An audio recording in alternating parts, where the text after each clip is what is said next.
Hello, welcome back to our channel. இன்னைக்கு என்ன topic நம்ம பார்க்க போறோம்னா, வெப் டெவலப்மெண்ட்ல ஃப்ரண்ட் எண்ட்னா என்ன, பேக் எண்ட்னா என்னன்னு பார்க்க போறோம். ஸோ வீடியோக்குள்ள போறதுக்கு முன்னாடி இன்னும் நம்ம சேனல் நீங்க சப்ஸ்கிரைப் பண்ணலன்னா சப்ஸ்கிரைப் பண்ணி வச்சுக்கோங்க. ஸோ இப்போ டாபிக் உள்ள போலாம்.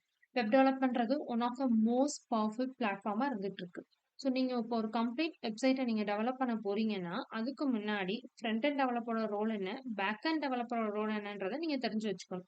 ஸோ அதுக்கான ஒரு பேசிக் ஓவர்வியூ தான் இந்த வீடியோல நம்ம பார்க்க போறோம். ஃப்ரண்ட் எண்ட் டெவலப்பர் அவங்களோட ரோல் என்னன்றத பார்ப்போம். ஸோ ஒரு வெப்சைட் கிரியேட் பண்றது, இல்ல வெப் இல்ல மொபைல் அப்ளிகேஷன்ஸ்லாம் கிரியேட் பண்றது யாருன்னா ஃப்ரண்ட் எண்ட் டெவலப்பர் தான். ஸோ ஃப்ரண்ட் எண்ட் டெவலப்பர் எதெல்லாம் டெவலப் பண்றாங்களோ அது யூசருக்கு விசிபிளா தான் இருக்கும். யூசரால ஈஸியா இன்டராக்ட் பண்ண முடியும். ஸோ இதை நார்மலா என்ன சொல்லுவாங்கன்னா கிளைண்ட் சைட், அதாவது யூசரால யூஸ் பண்றதுனால இதை கிளைண்ட் சைட்னு சொல்லுவாங்க. ஸோ நான் மொபைல் அப்ளிகேஷன் சொன்னேன். ஸோ அதுக்கான எக்ஸாம்பிள் தான் நம்ம மொபைல்ல கேமரா இல்ல மெசேஜ் சென்ட் பண்றது, வைஃபை இதெல்லாம் யார் டெவலப் பண்ணியிருப்பாங்கன்னா ஃப்ரண்ட் எண்ட் டெவலப்பரோட ஒர்க் தான். ஸோ அதே மாதிரி வெப் அப்ளிகேஷன் இதுல ஒரு ப்ரௌசர்ல ஒரு வெப்சைட் இதெல்லாம் யார் டிசைன் பண்ணியிருப்பாங்கன்னா ஃப்ரண்ட் எண்ட் டெவலப்பர் தான் டிசைன் பண்ணியிருப்பாங்க.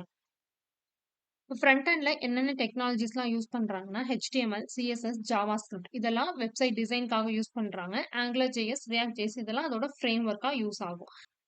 ஃபார் எக்ஸாம்பிள் ப்ரௌசர்ல ஒரு வெப்சைட் ஓபன் பண்ணிக்கோங்க. ஸோ அதுல நீங்க ரைட் கிளிக் பண்ணீங்கன்னா வியூ பேஜ் சோர்ஸ்னு காட்டும். அதை நீங்க கிளிக் பண்ணீங்கன்னா அந்த பேஜோட டிசைன் என்னன்றதை நமக்கு காட்டும்.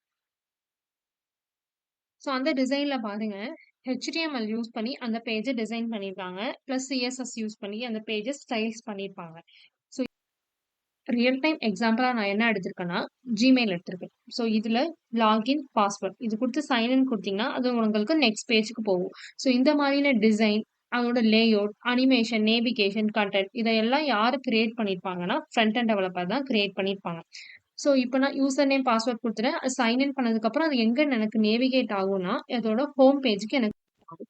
ஸோ இந்த ஹோம் பேஜ்ல உள்ள டிசைன் எல்லாமே யார் டிசைன் பண்ணியிருப்பாங்கன்னா ஃப்ரண்ட் எண்ட் டெவலப்பர் தான் டிசைன் பண்ணியிருப்பாங்க. நெக்ஸ்ட் பேக் எண்ட் டெவலப்பர்னா என்னன்னு பார்ப்போம். So back end developer work என்னன்னா கோடிங் எழுதுறது, அதை டீபக் பண்றது, டேட்டா பேஸ்ல போய் ஸ்டோர் பண்றது. ஸோ பேக் எண்ட் டெவலப்பர் பண்ற ஒர்க் எல்லாமே யூசருக்கு விசிபிளா இருக்காது. ஸோ அதனால அதை என்ன சொல்லுவாங்கன்னா சர்வர் சைட்னு சொல்லுவாங்க.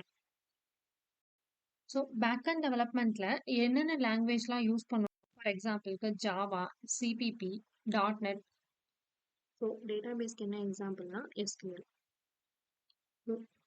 டெவலப்பருக்கு என்ன ஒரு ரியல் டைம் எக்ஸாம்பிள்னா உங்கள் கிளைண்ட் வந்து இப்போ ஒரு யூசர் நேம் பாஸ்வேர்ட் கொடுத்து சைன்இன் பண்ணுறாங்க.